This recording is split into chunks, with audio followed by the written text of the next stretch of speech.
মাতৃভাষাই মাতৃদুগ্ধ এই সত্যের মুখোমুখি দাঁড়িয়ে বাংলা ভাষার অধিকার প্রতিষ্ঠার জন্য একদল তরুণ বুকের তাজা রক্ত ঢেলে দিয়েছিলেন 1952 সালের 21শে ফেব্রুয়ারি। আর সেই আত্মত্যাগের স্মরণে আজ সারা বিশ্ব পালন করে আন্তর্জাতিক মাতৃভাষা দিবস। একটি ভাষার জন্য জীবন দেয়া ইতিহাসে এমন নজির খুব কমই আছে। কিন্তু কেন এই আত্মত্যাগ? ভাষার জন্য এত বড় লড়াই কেন? 1947 সালে ভারত স্বাধীন হবার পর জন্ম নেয় পাকিস্তান, যার দুটি অংশ, পশ্চিম পাকিস্তান ও পূর্ব পাকিস্তান, বর্তমানে বাংলাদেশ। সংখ্যাগরিষ্ঠ মানুষ বাংলা ভাষায় কথা বললেও পাকিস্তান সরকার উর্দুকে একমাত্র রাষ্ট্রভাষা করতে চায়। শুরু হয় ভাষার বিরুদ্ধে ষড়যন্ত্র। 1948 সালে পাকিস্তানের গভর্নর জেনারেল মোহাম্মদ আলী জিন্নাহ স্পষ্ট জানিয়ে দিলেন উর্দুই হবে পাকিস্তানের একমাত্র রাষ্ট্রভাষা। কিন্তু বাংলার জনগণ কি তা মেনে নেবে? ইতিমধ্যে পূর্ববঙ্গের রাজধানী ঢাকায় 1947 সালের নভেম্বর ডিসেম্বরে ভাষা বিক্ষোভ শুরু হয়। 1948 সালের মার্চ মাস থেকেই প্রতিবাদ শুরু হয়। 1952 সালে তা রূপ নেয় গণবিক্ষোভে।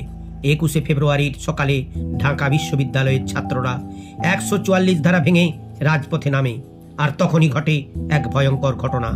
আন্দোলনরত ছাত্রদের উপর চালানো হয় গুলিবর্ষণ।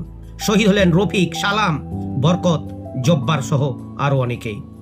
শহীদদের স্মরণে 23শে ফেব্রুয়ারি মেডিকেল কলেজ হোস্টেল প্রাঙ্গণে গড়ে ওঠে শহীদ মিনার।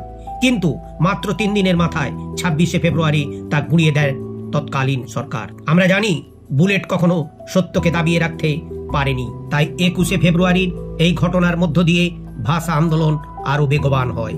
1954 সালে প্রাদেশিক পরিষদ নির্বাচনে যুক্তফ্রন্ট জয়লাভ করলে 7ই মে অনুষ্ঠিত গণপরিষদের অধিবেশনে বাংলাকে পাকিস্তানের অন্যতম রাষ্ট্রভাষা হিসাবে স্বীকৃতি দেওয়া হয়।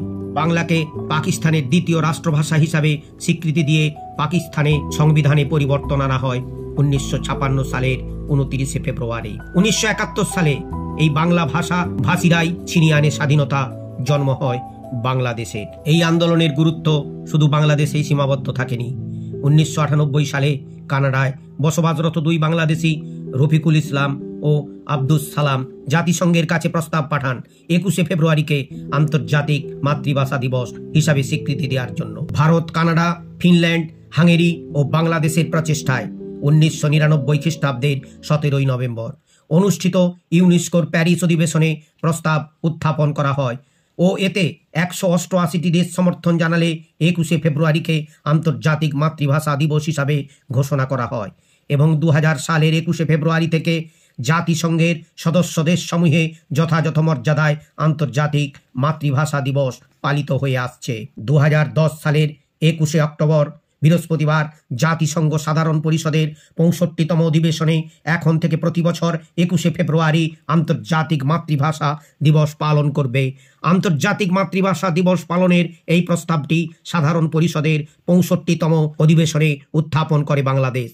মে মাসে 113 সদস্য বিশিষ্ট জাতিসংঘের তথ্য বিষয়ক কমিটিতে প্রস্তাবটি সর্বসম্মতভাবে পাস হয়। আজ বিশ্বের 188 দেশে পালিত হয় আন্তর্জাতিক মাতৃভাষা দিবস। 21শে ফেব্রুয়ারি শুধু একদিনের আনুষ্ঠানিকতা নয়, এটি আমাদের ভাষা, আমাদের সংস্কৃতি, আমাদের পরিচয়ের স্মারক।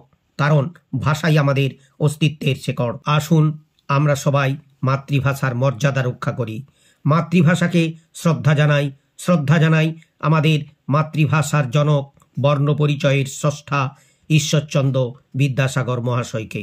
প্রণাম জানাই রবীন্দ্রনাথ ঠাকুরকে, নজরুল ইসলামকে, প্রণাম জানাই বঙ্কিমচন্দ্র, শরৎচন্দ্র, মধুসূদন দত্তকে, আর সম্মান জানাই বাংলা ভাষা। ভিডিওটি যদি ভালো লাগে লাইক, শেয়ার করুন। এই রকম আরও তথ্যপূর্ণ ভিডিও পেতে চ্যানেলটি সাবস্ক্রাইব করে পাশে থাকুন। সবাই সুস্থ থাকুন, ভালো থাকুন, মাতৃভাষা বাংলাকে সুস্থ রাখুন।